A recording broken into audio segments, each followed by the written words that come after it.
চলতি বছরের শেষ দিকে জাতীয় সংসদ নির্বাচন হতে পারে বলে জানিয়েছেন অন্তর্বর্তী সরকারের প্রধান উপদেষ্টা ডক্টর মোহাম্মদ ইউনূস। সম্প্রতি জাপানের ব্রডকাস্টিং কর্পোরেশনকে দেয়া বিশেষ সাক্ষাৎকারে তিনি একথা বলেন। নোবেলজয়ী অর্থনীতিবিদ ডক্টর ইউনূস বলেন, তিনি নিশ্চিত করতে চান বাংলাদেশ তার নিজ পায়ে দাঁড়াবে এবং আরও শক্তিশালী হবে।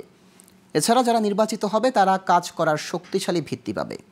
ইউনূস বলেন, ক্ষমতায় আসার সময়ের অবস্থা থেকে তার সরকার অনেক দূর এগিয়েছে, কারণ এটি ছিল একটি বিধ্বস্ত সমাজ, অর্থনীতি, রাজনৈতিক ব্যবস্থা, বিচারিক ব্যবস্থা। তিনি বলেন, তরুণরা সৃজনশীলতার শক্তি প্রদর্শন এবং পুরো বিশ্বের সঙ্গে এটি ভাগ করতে চায়। অন্তর্বর্তী সরকারের মাথায় এই লক্ষ্যটি আছে। প্রধান উপদেষ্টা বাংলাদেশের সবচেয়ে বড় উন্নয়ন সহযোগী জাপানের প্রতি কৃতজ্ঞতা প্রকাশ করেন।